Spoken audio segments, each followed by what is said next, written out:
여러분, 김영석입니다. 사람을 멀리해야 하는 이유는 단 하나입니다. 그 사람이 나를 때렸기 때문이 아니라 그 사람 곁에 있는 동안 내 마음이 천천히 무너졌기 때문입니다. 어떤 사람은 큰 소리로 욕하지 않아도 내 인생에 칼자국을 남깁니다. 그 칼은 대개 손이 아니라 말에 들려 있습니다. 그리고 더 무서운 점은 그 말이 늘 좋은 말처럼 포장되어 나온다는 겁니다. 우리는 흔히 사람을 판단할 때 행동을 봅니다. 하지만 행동은 상황에 따라 바뀝니다. 반면 말버릇은 잘 바뀌지 않습니다. 말버릇은 그 사람이 평소에 세계를 바라보는 방식이고 타인을 대하는 태도이며 자기 안에 결핍이 새어나오는 통로입니다. 그래서 저는 사람을 볼 때 그가 어떤 일을 했는지보다 무심코 어떤 말을 반복하는지를 더 주의 깊게 봅니다. 본성이 못된 사람은 대개 큰 악을 드러내지 않습니다. 대신 아주 작은 독을 매일 조금씩 타넣습니다. 그리고 그 독은 관계라는 컵 속에서 서서히 농도를 높입니다. 여러분도 이런 경험이 있으실 겁니다. 오랜만에 누군가를 만나 이야기를 나눴는데 특별히 나쁜 일을 겪은 것도 아닌데 집에 돌아오는 길이 이상하게 무겁습니다. 몸이 피곤한 게 아니라 마음이 피곤합니다. 무엇이 마음을 건드렸는지 딱 집어 말하기도 어렵습니다. 왜냐하면 상대는 분명 좋은 말을 했고 칭찬도 했고 조언도 했기 때문입니다. 그런데도 찝찝합니다. 그 찝찝함이 바로 신호입니다. 말의 겉모양이 아니라 말 속의 태도가 내 마음을 찌른 것입니다. 제가 오늘 여러분께 가장 먼저 말씀드리고 싶은 것은 이것입니다. 본성이 못된 사람은 대놓고 무례하지 않을 때가 많습니다. 대신 칭찬을 가장한 무시를 합니다. 축하를 가장한 내려치기, 관심을 가장한 평가, 친절을 가장한 우월감, 그들은 칼을 숨기고 다가옵니다. 그래서 더 위험합니다. 예를 들어 이런 말입니다. 와, 진짜 대단하다. 듣기엔 좋지요. 그런데 곧바로 이어서 근데 너 원래 그런 거 잘 못했잖아. 누가 도와준 거 아니야? 가 따라옵니다. 혹은 네가 이런 것도 하네? 의외다 라고 합니다. 여러분, 여기서 핵심은 대단하다가 아닙니다. 핵심은 의외다입니다. 의외라는 말은 무엇을 뜻합니까? 너는 원래 못하는 사람이었는데 라는 전제를 깔고 들어오는 말입니다. 겉으로는 웃으며 던지는 말이지만 그 속에는 상대를 원래 아래에 있던 사람으로 규정하는 시선이 들어 있습니다. 축하가 아니라 위치를 정하는 말이죠. 이런 말을 듣고 많은 분들이 이렇게 반응합니다. 아니야, 내가 요즘 열심히 했어. 진짜 밤새워 연습했어. 내가 다 했어. 설명을 늘어놓지요. 그런데 여러분, 저는 여기서 한 가지를 단호하게 말씀드리고 싶습니다. 설명은 당신을 살리지 못합니다. 설명을 길게 할수록 그 사람은 속으로 더 확신합니다. 봐라, 내가 건드리니 흔들린다. 그 사람의 목표는 사실 단순합니다. 여러분의 성취를 인정해 주는 게 아니라 여러분이 성취로 인해 당당해지는 순간을 조금이라도 줄이는 것, 다시 말해 여러분의 기쁨을 온전히 누리지 못하게 만드는 것입니다. 왜 그럴까요? 본성이 못된 사람은 타인의 성장 앞에서 불편함을 느낍니다. 남이 한 발짝 앞으로 나가면 자기 안에서 비교가 일어납니다. 비교가 일어나면 열등감이 올라옵니다. 열등감이 올라오면 두 가지 길이 있습니다. 하나는 나도 배우자이며 다른 하나는 저 사람을 낮추자입니다. 성숙한 사람은 전자를 선택합니다. 하지만 본성이 못된 사람은 후자를 선택합니다. 그리고 그 후자를 선택하면서도 자기가 나쁜 사람이 되기 싫어합니다. 그래서 칭찬의 포장지를 씌웁니다.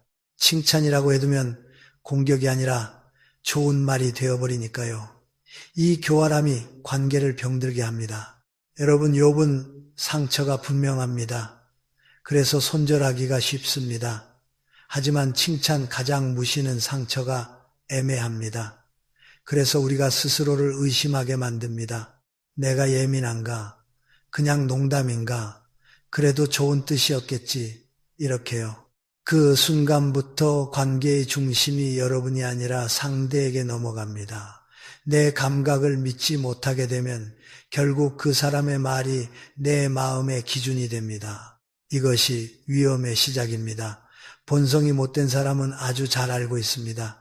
사람은 정면 공격보다 애매한 공격에 더 오래 시달린다는 것을요. 정면 공격은 분노로 끊어내지만 애매한 공격은 자기 검열로 스스로를 갉아먹습니다. 그렇다면 어떻게 해야 할까요? 저는 3가지 원칙만 기억하시라고 말씀드립니다. 첫째, 칭찬인데 마음이 불편하면 그건 칭찬이 아닙니다. 우리는 칭찬을 들으면 마음이 따뜻해져야 합니다. 그런데 칭찬을 들은 후 마음이 오히려 얼어붙고 내가 작아진 느낌이 들고 집에 돌아와 계속 그 말을 곱씹게 된다면 그 말은 이미 칭찬의 기능을 잃었습니다. 말은 기능으로 판단해야 합니다. 상대가 웃었는지가 아니라 내 마음이 어떻게 변했는지로 판단해야 합니다. 둘째, 반응은 짧고 단단하게 하십시오. 누가 도와준 거 아니야? 아니요, 제가 했어요. 여기서 끝입니다. 의외다. 그럴 수도 있죠. 또는 저도 하면 합니다. 이 정도면 충분합니다. 여러분이 길게 설명할수록 대화는 인정받기 위한 재판이 됩니다. 관계에서 재판을 열면 늘 지는 쪽은 마음이 여린 사람입니다. 짧게 끊는 것은 무례가 아니라 자존의 기술입니다. 셋째, 그 사람을 마음에 가까운 자리에 두지 마십시오. 멀리 해야 할 사람은 반드시 큰 사건을 일으키는 사람이 아닙니다.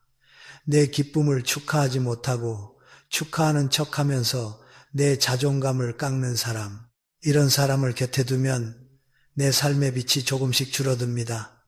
겉으로는 별일이 없는데 마음이 흐려집니다. 이것만큼 손해가 없습니다. 여러분, 진짜 인연은 나를 시험하지 않습니다. 진짜 인연은 네가 웬일이야 라고 말하지 않습니다. 대신 고생했겠다, 멋지다 라고 말합니다. 칭찬 뒤에 꼬리표를 붙이지 않습니다. 나를 원래 부족한 사람으로 규정하지 않습니다. 내 과거를 끌어와 지금의 성취를 깎지 않습니다. 그 사람 앞에서는 내가 당당해집니다. 더 나아가 나도 그 사람을 당당하게 축하해주고 싶어집니다. 인연은 그렇게 서로를 키웁니다. 반대로 본성이 못된 사람은 내 성취를 보며 한 번 더 만져봅니다. 어디가 약한지 찾습니다. 그리고 그 약한 부분을 농담이라는 이름으로 툭 칩니다. 예민해 라고 말하면서 사실은 내가 아픈 걸 즐깁니다. 이것은 단순한 말버릇이 아닙니다. 타인을 존중하지 않는 세계관입니다. 타인을 축하할 줄 모르는 사람은 결국 타인을 사랑할 줄도 모릅니다. 사랑은 감탄과 존중에서 시작되는데 그들은 감탄 대신 비교를 하고 존중 대신 평가를 하기 때문입니다. 여러분, 나이가 든다는 것은 관계를 늘리는 기술이 아니라 관계를 고르는 지혜를 배우는 과정입니다. 내 인생의 남은 시간을 누군가의 열등감을 달래주며 쓰기에는 너무 아깝습니다. 내 마음을 깎아먹는 말 앞에서 참아야 어른이라는 생각을 버리십시오. 참는다고 품격이 생기지 않습니다. 품격은 때로 가려내는 단호함에서 나옵니다. 오늘부터 하나만 실천해 보십시오. 누군가가 웃으며 칭찬을 던졌는데 내 마음이 차가워졌다면 그 자리에서 조용히 결론을 내리십시오. 이 사람은 내 편이 아닐 수도 있겠구나. 그 결론 하나가 여러분을 지켜줍니다. 그리고 그 사람을 대할 때 내 진짜 성취와 내 진짜 꿈은 쉽게 꺼내 보여주지 마십시오. 진짜 박수칠 사람에게만 보여주십시오. 박수칠 줄 모르는 사람에게 보여주는 순간 그들은 박수 대신 가시를 쥐어줍니다. 여러분의 인생은 귀합니다. 여러분의 마음은 더 귀합니다. 축하를 가장해 내 자존감을 갉아먹는 말 한마디에 흔들리지 마십시오. 그 말은 여러분의 실력이 아니라 그 사람의 마음 상태를 드러낸 것뿐입니다. 우리는 타인의 독을 해독하느라 지칠 필요가 없습니다. 독이 있는 자는 처음부터 내려놓으면 됩니다. 여러분, 김형석입니다. 관계에서 사람을 가장 지치게 만드는 유형이 있습니다. 그들은 욕하지도 않습니다. 무례하게 소리치지도 않습니다. 그런데 이상하게 그 사람과 대화를 하고 나면 마음이 텅 비고 내가 사라진 느낌이 듭니다. 왜 그럴까요? 이유는 단순합니다. 그들은 대화를 마음의 교류로 하지 않고 무대로 합니다. 그리고 그 무대의 주인공은 언제나 자기 자신이어야 합니다. 여러분이 힘든 마음을 털어놓을 때가 있지요. 큰 용기를 내어 말문을 열었는데 상대가 공감해 주기는커녕 갑자기 자기 이야기로 방향을 꺾어버립니다. 아유, 그건 아무것도 아니야. 나는 더 했어. 그 정도로 힘든 거야? 나는 옛날에 말이야. 이 말이 왜 독이 되는지 아십니까? 이 말은 상황을 비교하는 말이 아니라 사람을 비교하는 말이기 때문입니다. 당신의 고통이 아니라 나의 고통이 더 크다는 선언, 당신의 이야기보다 나의 서사가 더 중요한 사람이라는 고백입니다. 대화에는 순서가 있습니다. 누군가가 마음을 열면 먼저 해야 할 일은 조언이 아니라 머물러 주는 것입니다. 그랬구나. 많이 힘들었겠다. 이 한마디가 사람을 살립니다. 그런데 어떤 사람은 그 자리에 머물지 못합니다. 왜냐하면 남이 위로받는 순간이 자기에게는 불편하기 때문입니다. 남이 주목받으면 내 존재감이 줄어드는 것처럼 느끼기 때문입니다. 그래서 본능적으로 스포트라이트를 다시 자기에게로 끌어옵니다. 이것을 저는 감정의 독점이라고 부릅니다. 상대의 감정을 들어주는 척하면서 결국 감정의 중심을 자신으로 돌리는 습관이지요. 이런 사람의 말버릇은 아주 일정합니다. 그건 별거 아니야. 나는 더 힘들었어. 내가 옛날에 겪어봐서 아는데 그렇게 하면 안 돼. 내가 해봤는데. 듣는 사람은 그 순간 마음이 다칩니다. 왜냐하면 내가 꺼낸 진심이 진심 대접을 받지 못했기 때문입니다. 사람은 해결책을 원하는 것이 아닙니다. 특히 상처가 깊을수록 해결책보다 먼저 필요한 건 인정입니다. 그런데 감정 독점형 사람은 인정 대신 평가를 합니다. 그 정도면 괜찮은 거지. 너는 아직 덜 힘든 거야. 이런 메시지를 주는 셈이지요. 여러분, 이런 사람은 기쁨 앞에서도 똑같습니다.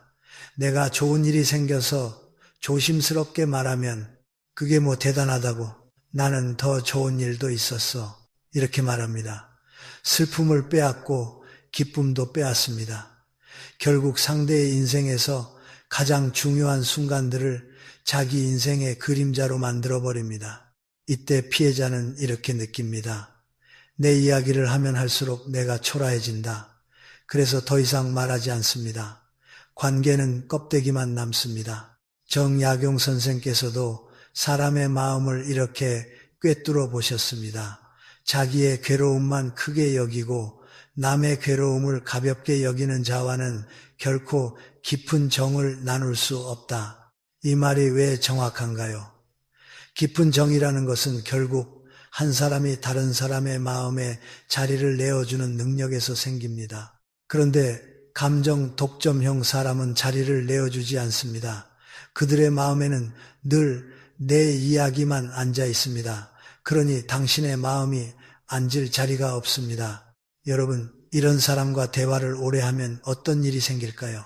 첫째, 내 감정이 점점 작아집니다. 내가 느끼는 게 별건가 하고 스스로를 축소합니다. 둘째, 내 말이 점점 짧아집니다. 어차피 말해도 빼앗기니까요. 셋째, 관계가 위로가 아니라 노동이 됩니다. 만나면 내가 들어줘야 하고 내가 맞장구 쳐야 하고 내가 기운을 내어줘야 합니다. 그러면 결국 마음이 마릅니다. 그렇다면 어떻게 해야 할까요? 저는 3가지를 권합니다. 첫째, 그 사람 앞에서 내 깊은 이야기를 꺼내지 마십시오. 마음은 누구에게나 열 수 있는 문이 아닙니다. 문을 열려면 그 안에 방을 존중할 줄 아는 사람이 필요합니다. 감정 독점형 사람은 방을 존중하지 않습니다. 들어오자마자 가구를 자기 마음대로 옮겨버립니다. 그러니 중요한 이야기는 아끼십시오. 그 사람에게는 날씨 이야기, 건강 이야기, 가벼운 근황 정도만 나누는 것이 좋습니다. 둘째, 대화를 뺏길 때는 멈추는 기술을 쓰십시오. 상대가 나는 더했어로 들어오면 길게 반응하지 마십시오. 그랬군요. 그런 일도 있으셨군요. 짧게 받고 다시 내 이야기로 돌아오려 애쓰지 마십시오. 왜냐하면 그 자리에서 싸우듯 내 이야기 되찾기를 하면 당신만 더 지치기 때문입니다. 그 사람은 애초에 대화의 균형을 원하지 않습니다. 셋째, 나 자신도 경계하십시오. 우리가 나이가 들면 내 경험이 늘어납니다. 경험이 늘어나면 자꾸 말하고 싶어집니다. 그런데 누군가가 아픈 이야기를 할 때 내가 먼저 내 경험을 꺼내기 시작하면 나도 모르게 감정 독점형이 될 수 있습니다. 그러니 스스로에게 한 가지 규칙을 주십시오. 누군가가 힘들다고 말하면 나는 먼저 이렇게 말한다. 그랬구나. 정말 많이 힘들었겠다. 그리고 잠시 침묵한다. 이 침묵이 상대에게는 당신 이야기를 내가 품고 있다는 신호가 됩니다. 어른의 품격은 말솜씨가 아니라 침묵의 무게에서 나옵니다. 여러분, 사람은 누구나 인정받고 싶습니다. 그런데 본성이 못된 사람은 그 욕구가 유독 강합니다. 그래서 남의 이야기 위에 자기 이야기를 쌓아 올립니다. 남의 감정 위에 자기 감정을 덧칠합니다. 결국 상대의 마음은 숨을 쉬지 못합니다. 그런 관계는 오래 갈수록 병이 됩니다. 오늘부터 한 가지 기준을 세우십시오. 내가 마음을 열었을 때 그 사람이 내 마음에 머물러 주는가? 아니면 내 마음을 밟고 자기 무대로 올라서는가? 이 기준 하나면 여러분의 인간관계가 훨씬 가벼워질 겁니다. 여러분, 김형석입니다. 사람의 본성을 가장 빨리 드러내는 순간이 있습니다. 화가 났을 때도, 이익이 걸렸을 때도 아닙니다. 의외로 첫 마디에서 드러납니다. 만나자마자 나오는 첫 마디는 그 사람의 기본 온도입니다. 그 온도는 하루 컨디션이 아니라 삶을 바라보는 습관에서 나옵니다. 여러분은 이런 경험 없으십니까? 오랜만에 누군가를 만나러 갔는데 자리에 앉기도 전에 상대가 한숨부터 쉽니다. 아이고, 오다가 버스가 얼마나 험하게 운전하는지 허리가 끊어지는 줄 알았어. 요즘 세상 진짜 엉망이야. 난 온몸이 쑤셔 죽겠어. 아들, 딸은 연락도 없고. 이런 말이 시작되면 그날 만남은 이미 방향이 정해집니다. 그 사람은 대화를 하는 것이 아니라 내 앞에 불평의 쓰레기 봉투를 툭 내려놓고 풀기 시작합니다. 그리고 여러분은 어느새 그 쓰레기를 함께 치우는 사람이 됩니다. 저는 이것을 관계의 온도를 낮추는 불평불만이라고 부릅니다. 친하니까 털어놓을 수 있다고요. 물론입니다. 한두 번은 그럴 수 있습니다. 문제는 상황이 아니라 습관입니다. 만날 때마다 인사처럼 의례처럼 불평으로 시작하면 그건 더 이상 하소연이 아닙니다. 상대의 에너지를 빨아들이는 방식이 됩니다. 여러분, 사람의 기분은 전염됩니다. 웃음도 전염되고 짜증도 전염됩니다. 특히 나이가 들수록 우리는 에너지가 예전 같지 않지요. 그래서 누구와 시간을 보내느냐가 건강과 직결됩니다. 그런데 불평불만이 습관인 사람은 자신이 전염원이라는 걸 모릅니다. 아니, 더 정확히 말하면 모르는 척합니다. 내가 힘들어서 그래. 나도 어쩔 수 없어. 이렇게 말하지요. 하지만 여러분, 힘든 것과 아무에게나 쏟아붓는 것은 다릅니다. 정약용 선생께서 남기신 말 가운데 이런 뜻이 있습니다. 입술이 열리기 전에 마음을 먼저 헤아려라. 말은 내 속이 시원해지는 도구가 아니라 상대의 마음이 상하지 않도록 다루어야 하는 그릇입니다. 불평은 대개 그릇이 아닙니다. 불평은 쏟아붓는 겁니다. 상대가 받아낼 준비가 되어 있는지, 지금 그 자리가 그런 자리인지 조금도 살피지 않습니다. 심리학에서는 이런 사람들을 흔히 에너지 뱀파이어라고 부릅니다. 왜냐하면 그들은 스스로 부정적 감정을 소화할 능력이 약하기 때문입니다. 속이 답답하면 스스로 풀어야 하는데 그러지 못합니다. 대신 누군가를 붙잡고 말로 쏟아냅니다. 그리고 상대가 맞장구 치고 위로해주면 잠시 편해집니다. 하지만 그 편안함은 자기 안에서 생긴 것이 아니라 남의 에너지를 빌려온 것입니다. 그러니 만날 때마다 반복됩니다. 여러분이 지치는 이유가 바로 여기에 있습니다. 여러분, 특히 중요한 것은 첫 5초의 법칙입니다. 대화의 첫 마디가 불평으로 시작되면 듣는 사람의 뇌는 즉시 경계 모드로 들어갑니다. 스트레스 호르몬이 올라오고 표정이 굳고 마음이 다치기 시작합니다. 상대는 그냥 습관이라고 하지만 여러분의 몸은 이미 반응합니다. 그래서 집에 돌아오면 머리가 아프고 어깨가 무겁고 괜히 기운이 빠집니다. 말이란 그렇게 몸을 건드립니다. 더 큰 문제는 이런 사람과 오래 지내면 여러분도 모르게 세상을 부정적으로 보는 습관이 옵는다는 겁니다. 처음엔 그래도 난 괜찮아 하고 버팁니다.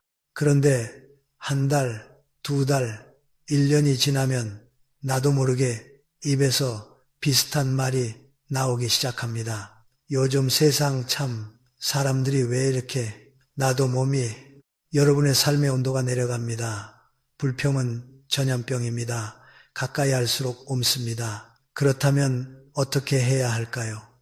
저는 현실적인 3가지 방법을 말씀드리겠습니다. 첫째, 불평이 시작되면 대화의 방향을 즉시 바꾸십시오.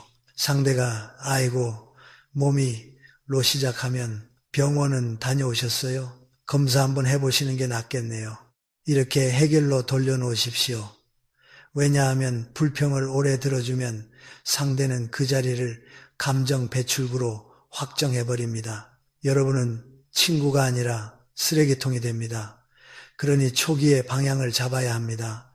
둘째, 공감과 흡수를 구분하십시오. 공감은 그랬구나, 힘들겠다 라고 말해주는 것입니다. 하지만 흡수는 상대의 우를 내 몸 안으로 들여오는 것입니다. 공감은 잠깐이면 충분합니다. 아이고 힘드셨겠네요. 그리고 곧바로 그래도 오늘은 얼굴 보니 좋네요. 우리 기분 좀 풀어봐요. 이렇게 선을 그으십시오. 선을 긋는 것이 냉정함이 아닙니다. 관계를 오래가게 만드는 건강한 기술입니다. 셋째, 거리를 두는 용기를 가지십시오. 만날 때마다 불평만 쏟아내고 여러분이 지쳐도 바뀌지 않는다면 그건 성격이 아니라 습관, 더 깊게는 삶의 태도입니다. 그 태도를 여러분이 고칠 수는 없습니다. 여러분이 할 수 있는 것은 내 에너지를 지키는 것뿐입니다. 만남의 횟수를 줄이고 시간도 짧게 잡고 필요하면 오늘은 좀 피곤해서 올해는 못 있어 라고 말하는 단호함이 필요합니다. 여러분, 나이가 든다는 것은 참고 견디는 능력을 자랑하는 일이 아닙니다. 내 마음의 평화를 지키는 지혜를 키우는 일입니다. 불평을 늘어놓는 사람이 나쁜 사람이라고 단정할 필요는 없습니다. 다만 그 사람이 내 삶을 따뜻하게 만들지 못한다면 그건 내가 가까이 할 인연이 아니라는 뜻입니다. 그리고 우리 자신도 돌아봐야 합니다. 나도 모르게 만남의 첫마디가 아프다, 힘들다, 짜증난다로 시작하지는 않는지 말입니다. 아무리 몸이 고단하고 삶이 팍팍해도 귀한 인연을 만난 자리에서는 이렇게 말해보십시오.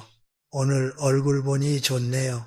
덕분에 기운이 납니다. 그 첫마디 하나가 상대의 하루를 밝히고 결국 내 삶까지 밝힙니다. 말은 내 마음을 먼저 바꿉니다. 그래서 말이 곧 인생입니다. 여러분, 불평이 습관인 사람 곁에 오래 머물지 마십시오. 그 우울한 기운에 여러분의 남은 시간을 저당 잡히지 마십시오. 관계는 의무가 아닙니다. 관계는 서로의 삶을 살리는 온기여야 합니다. 여러분, 김영석입니다. 사람 사이에서 상처가 깊어지는 순간은 대개 큰 사건이 아닙니다. 말을 끊는 순간입니다. 누군가가 용기 내어 속마음을 꺼내고 있을 때 상대가 그 말을 딱 잘라버리며 이렇게 말합니다. 그건 아니지. 네가 틀렸어. 내가 말이 맞아. 여러분, 이 한마디는 단순한 의견 표현이 아닙니다. 상대의 마음을 중간에서 끊어버리는 폭력입니다. 대화는 정보 교환이 아닙니다. 특히 가족이나 가까운 사람 사이의 대화는 정답 맞히기가 아니라 마음의 이동입니다. 내가 지금 어떤 마음인지, 왜 그렇게 느끼는지, 그걸 조심스럽게 건네는 과정이지요. 그런데 상대가 말을 끊는다는 건 무엇을 뜻합니까? 내 마음은 끝까지 들을 가치가 없다. 내 판단이 너보다 위다. 이런 메시지를 숨겨서 보내는 겁니다. 말을 끊는 사람은 흔히 이렇게 착각합니다. 나는 옳은 소리를 해주는 거야. 내가 바로잡아줘야 해. 하지만 여러분, 옳은 소리는 태도와 함께 전달됩니다. 태도가 틀리면 옳은 말도 칼이 됩니다.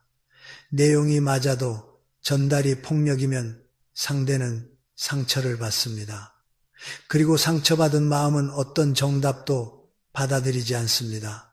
이런 유형의 말버릇을 저는 공감을 차단하는 말 끊기라고 부릅니다.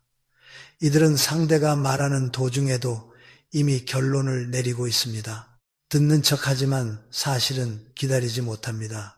왜냐하면 대화의 목적이 이해가 아니라 지배이기 때문입니다. 여러분이 이야기하고 있는데 상대가 끼어들어 이렇게 말하는 장면을 떠올려 보십시오. 아니, 그건 네가 잘못 생각한 거야.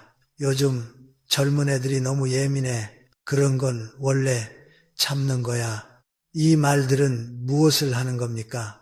상대의 감정을 느끼는 것에서 틀린 것으로 바꾸어 버립니다. 슬픔이 과민함이 되고 억울함이 오해가 되고 고통이 약함이 됩니다. 이렇게 되면 사람은 두 번 무너집니다. 한 번은 상황 때문에, 또 한 번은 내 감정이 부정당해서 무너집니다. 심리학에서는 이런 행동을 대화 지배욕이라고 부릅니다. 특징이 있습니다.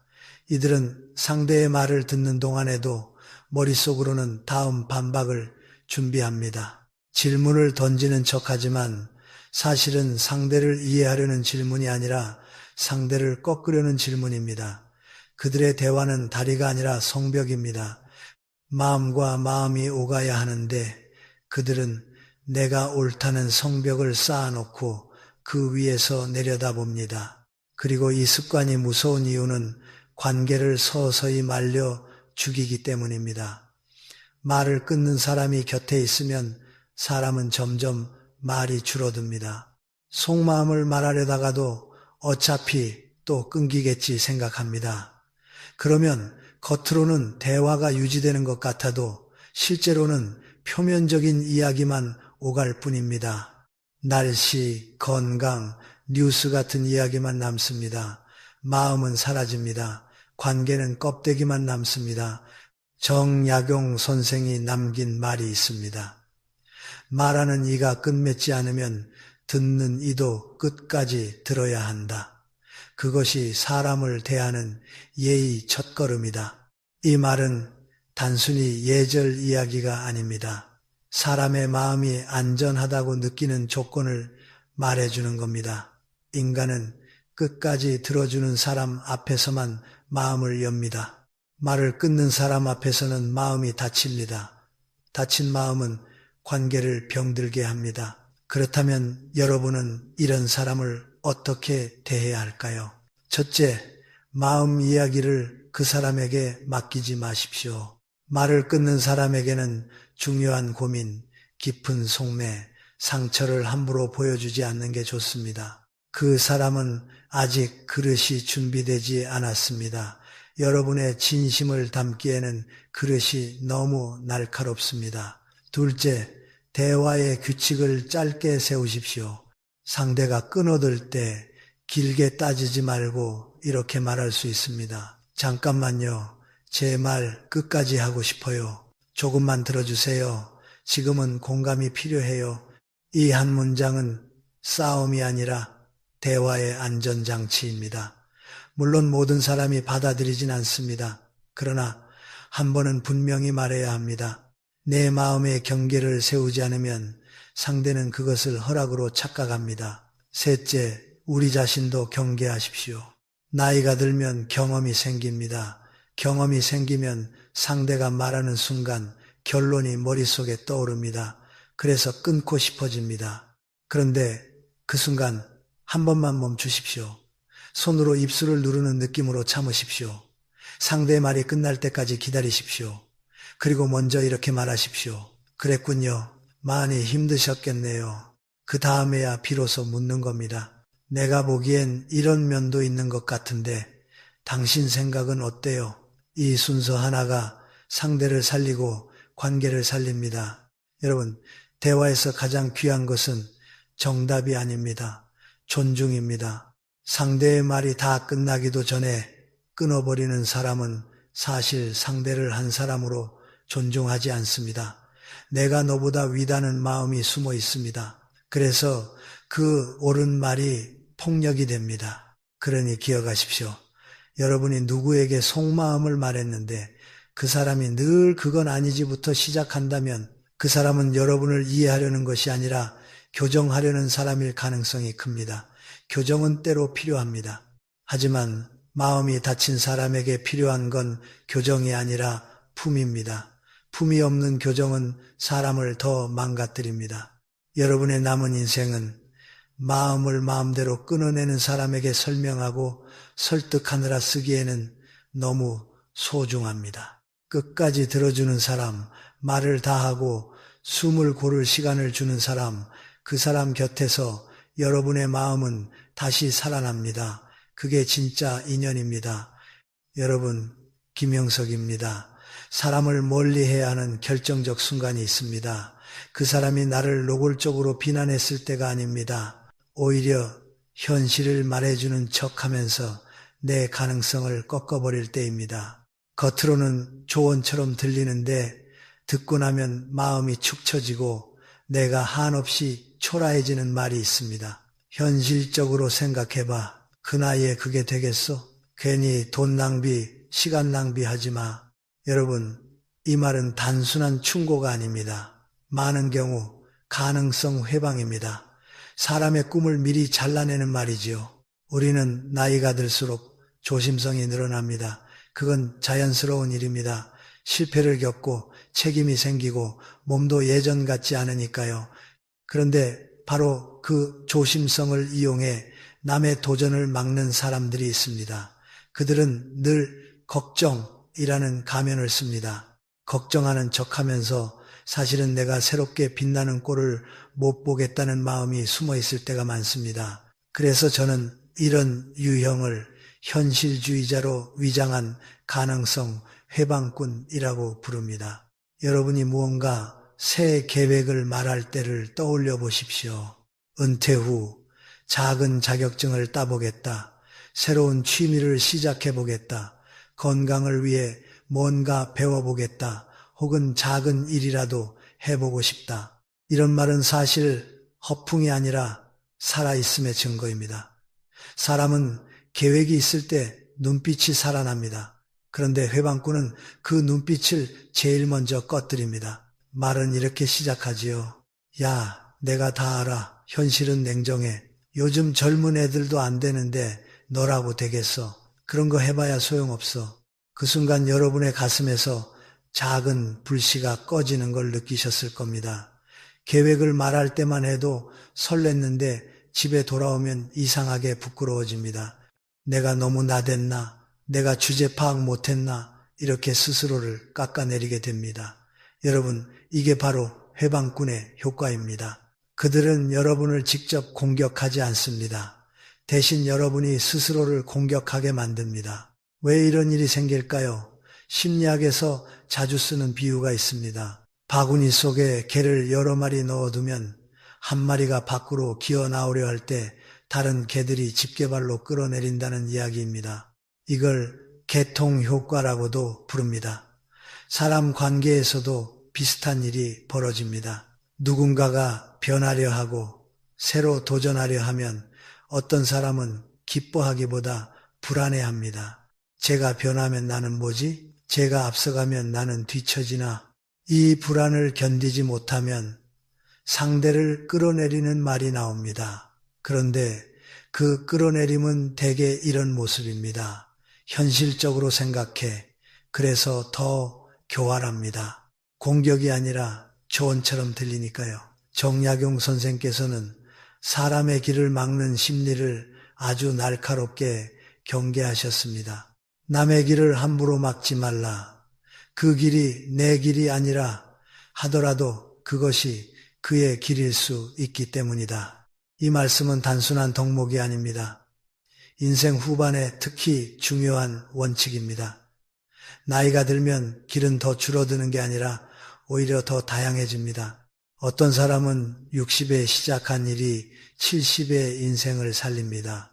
어떤 사람은 은퇴 후 배운 작은 기술 하나로 사람을 만나고 활력을 찾고 건강을 되찾습니다. 그런데 회방꾼은 자신의 좁은 경험으로 세상을 재단합니다. 그리고 그 재단으로 남의 날개를 꺾습니다. 이런 사람들의 말투에는 공통점이 있습니다. 그건 안 돼. 그건 별로야. 그건 의미 없어. 괜히 하지 마. 내가 해봐서 아는데. 여러분, 안 된다는 말을 너무 쉽게 하는 사람을 조심하십시오. 세상에서 가장 값싼 지식이 안 되는 이유입니다. 안 되는 이유는 누구나 말할 수 있습니다. 진짜 지혜는 되게 만드는 조건을 말하는 것입니다. 여러분의 계획을 들었을 때 진짜 인연은 이렇게 묻습니다. 좋다. 그럼 어떻게 하면 현실적으로 가능할까? 준비는 뭐가 필요할까? 네가 즐겁다면 해보자. 이 차이가 큽니다. 회방꾼은 벽을 세우고 진짜 인연은 길을 만듭니다. 그렇다면 여러분은 회방꾼을 만났을 때 어떻게 해야 할까요? 첫째, 꿈을 아무에게나 말하지 마십시오. 꿈은 아직 완성된 성이 아닙니다. 처음엔 작은 집입니다. 지붕도 얇고 벽도 약합니다. 그래서 아무 말이나 한 방에 무너집니다. 그러니 꿈은 증명할 사람에게 말하지 말고 응원할 사람에게 말하십시오. 내 불씨를 보고 함께 바람을 불어줄 사람, 그 사람이 진짜 동료입니다. 둘째, 현실이라는 말에 즉시 흔들리지 마십시오. 현실은 하나가 아닙니다. 사람마다 현실이 다릅니다. 체력도 다르고 시간도 다르고 환경도 다르고 동기도 다릅니다. 어떤 사람에게는 불가능한 일이 다른 사람에게는 가능할 수 있습니다. 그런데 회방꾼은 자기 현실을 여러분에게 덮어 씌웁니다. 이때 속으로 이렇게 말하십시오. 그건 내 한계지 내 한계가 아니다. 이 한 문장이 여러분을 지켜줍니다. 셋째, 반응은 짧고 단호하게 하십시오. 회방꾼과 길게 논쟁하지 마십시오. 그들은 설득을 위해 말하는 게 아니라 여러분의 확신을 흔들기 위해 말합니다. 그래서 길게 대답할수록 여러분만 지칩니다. 고마워. 나는 한번 해볼게. 이 정도면 충분합니다. 부드럽게 말해도 마음은 단단해야 합니다. 결정을 빼앗기지 않는 태도가 중요합니다. 여러분, 인생 후반의 가장 큰 적은 실패가 아닙니다. 도전하다가 넘어지는 건 다시 일어날 수 있습니다. 하지만 도전하기 전에 마음이 꺾이면 다시 일어날 자리가 없습니다.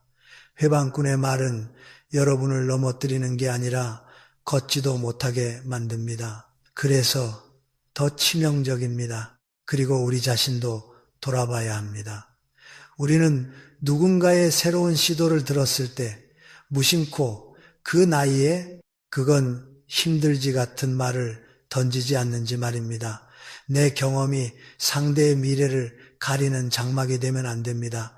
정약용 선생의 말처럼 지난 일은 거울이 되어야지 현재를 가리는 장막이 되어서는 안 됩니다. 내 실패가 남의 가능성을 꺾는 이유가 되어서는 안 됩니다. 여러분, 아직 늦지 않았습니다. 나이는 가능성을 막는 숫자가 아닙니다. 오히려 인생에서 가장 중요한 것은 지금 내 마음이 무엇을 원하는가입니다. 그 마음이 움직이는데 누군가가 현실이라는 말로 찬물을 끼얹는다면 그 말은 조언이 아니라 방해일 가능성이 큽니다. 여러분의 꿈과 도전은 귀합니다. 그 귀한 것을 함부로 비웃거나 안 될 이유부터 나열하는 사람에게 맡기지 마십시오. 여러분은 여러분의 길을 가면 됩니다. 그리고 그 길을 지지해주는 사람만 곁에 두면 됩니다. 여러분, 김영석입니다. 어떤 사람은 말할 때 늘 이렇게 시작합니다. 내가 해봐서 아는데 내 말 들어. 절대 하지 마. 그거 하면 큰일 나. 겉으로는 경험에서 우러난 조언처럼 들립니다. 그런데 그 말을 듣고 나면 마음이 움츠러들고 하고 싶던 일도 겁이 나서 접게 됩니다. 여러분, 이것은 조언이 아니라 압박입니다. 더 정확히 말하면 조언을 가장한 통제입니다. 사람을 해치는 말은 욕설만이 아닙니다. 오히려 너를 위해서라는 말로 포장된 압박이 더 오래 남습니다. 왜냐하면 그 말은 나를 공격하는 것이 아니라 내 선택권을 빼앗기 때문입니다. 내가 해봐서 아는데라는 말은 어떤 의미입니까? 간단합니다. 나는 너보다 위에 있다. 나는 경험이 있고 너는 모른다. 그러니 너는 내 말을 따라야 한다. 이 구조가 깔려 있습니다. 여러분, 경험은